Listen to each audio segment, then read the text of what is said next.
Report आई CBC creatinine LFT आपने खोली और पहला नंबर देखकर आपका दिमाग एकदम ब्लैंक हो गया।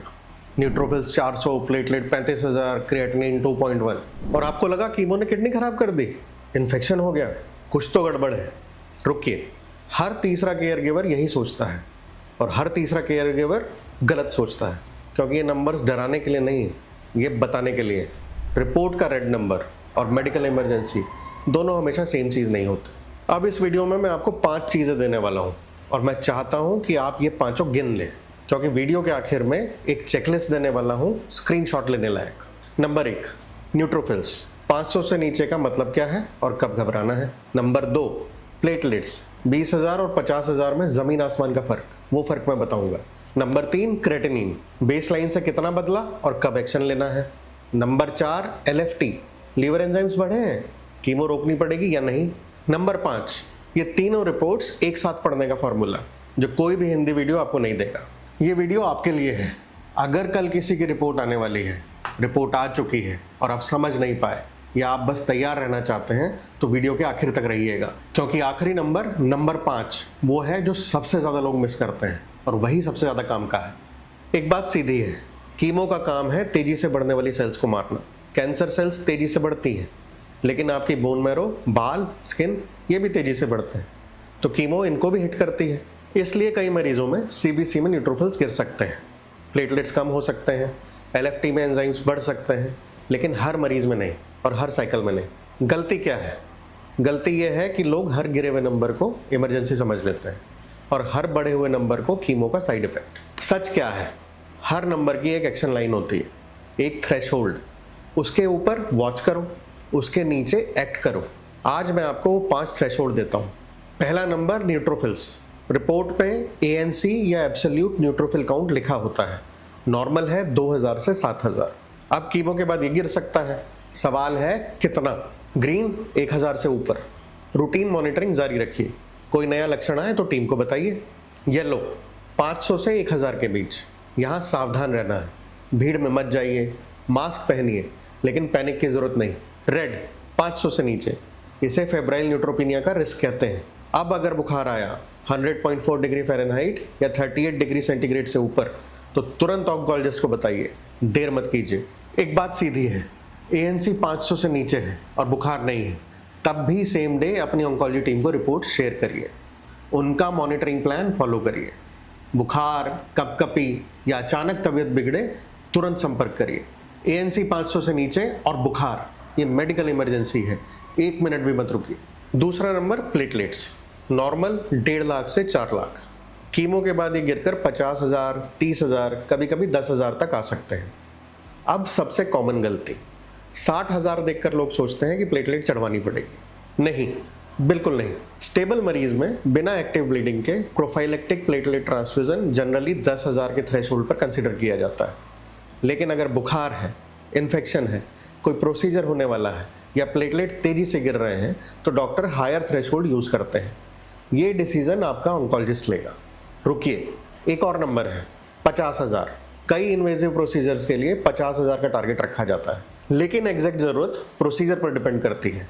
कुछ लोअर काउंट्स पर भी हो सकते हैं, कुछ को हायर काउंट चाहिए, तो अपने डॉक्टर से कंफर्म करिए।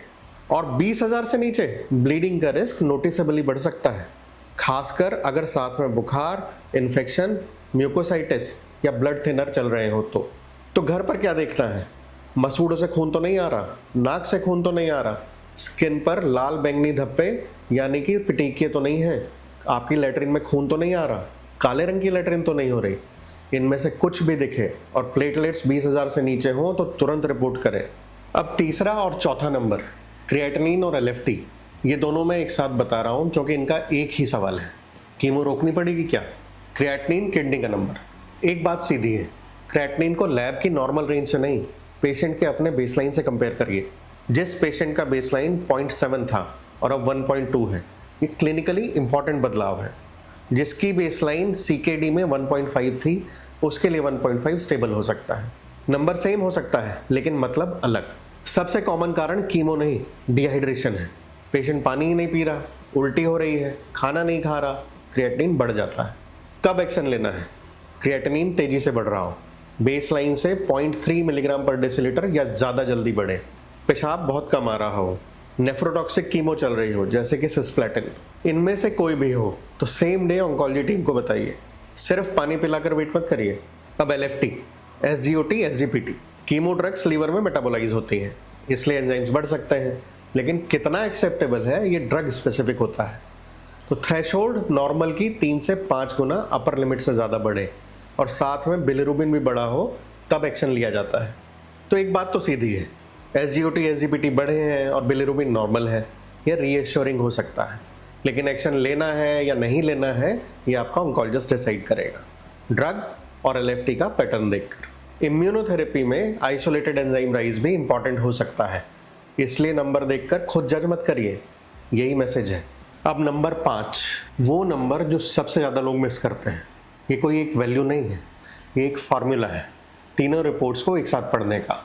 देखिए, अगर न्यूट्रोफिल्स 300 हैं, प्लेटलेट्स 15,000 हैं और साथ में बुखार है, ये फेब्राइल न्यूट्रोपीनिया विद थ्रोम्बोसाइटोपिनिया है। इसमें इमरजेंसी असेसमेंट ज़रूरी है, एडमिशन की ज़रूरत पड़ सकती है। लेकिन अगर न्यूट्रोफिल्स 800 हैं, प्लेटलेट 60,000 हैं, क्रिएटिनिन 1.3 है और कोई लक्षण नहीं है, तो ये एक रीएश्योरिंग पैटर्न है। घबराइए नहीं, ट्रेंड देखिए, लेकिन टीम को अपडेट करिए। ये फार्मूला कोई नहीं सिखाता, लोग एक एक नंबर देखकर घबरा जाते हैं। आप तीनों साथ में देखिए और इन 4 सवालों के साथ। ये है SBTR रूल, किसी भी रिपोर्ट को इन 4 चीज़ों के बिना मत पढ़िए। S मतलब सिम्टम्स, पेशेंट को कोई लक्षण है, बुखार, कपकपी, ब्लीडिंग, कमजोरी। B मतलब बेसलाइन, ये वैल्यू पेशेंट की अपनी नॉर्मल रेंज से कितनी दूर है। T मतलब ट्रेंड, ये वैल्यू पिछली रिपोर्ट से ऊपर जा रही है या नीचे। R का मतलब है रेजिमेन, कौन सी कीमो चल रही है और आखिरी साइकिल कब था। ये 4 सवाल, एक रिपोर्ट अकेली कुछ नहीं बताती, ये चारों मिलकर बताते हैं। मैं ऑनेस्टली कहूँगा, मैं चाहता हूँ कि मेरे हर पेशेंट का केयर गिवर ये फार्मूला जाने, क्योंकि जब आप रिपोर्ट समझते हैं तो आप डॉक्टर से बेहतर सवाल पूछते हैं, और बेहतर सवाल का मतलब बेहतर केयर। स्क्रीनशॉट लीजिए, ये कार्ड आपके फ़ोन में होना चाहिए। रेड मतलब इमरजेंसी, अभी तुरंत हॉस्पिटल जाइए। बुखार मोर देन 38 डिग्री सेंटीग्रेड या 100.4 डिग्री फ़ारेनहाइट, कीमो के बाद, सांस लेने में तकलीफ, कन्फ्यूज़न, बेहोशी, तेज वीकनेस, अनकंट्रोल्ड ब्लीडिंग, यूरिन बहुत कम आना। येलो, सेम डे कॉल, उसी दिन टीम को बताइए। ANC 500 से नीचे बुखार ना हो तब भी, और प्लेटलेट में तेज गिरावट या नई ब्रूजिंग या नए दाग पड़ रहे हो तो, क्रिएटिनिन बेसलाइन से बढ़ रहा हो, SGOT, SGPT में सिग्निफिकेंट राइज या बिलिरुबिन भी साथ में बढ़े, कोई भी नई एबनॉर्मल वैल्यू या कोई भी लक्षण। Green, monitor at home, ANC 1000 से ज़्यादा और कोई लक्षण नहीं, प्लेटलेट्स 50,000 से ज़्यादा स्टेबल, कोई बुखार नहीं, कोई ब्लीडिंग नहीं। SBTR रूल हमेशा देखें, सिम्टम्स, बेसलाइन, ट्रेंड, रेजिमेन।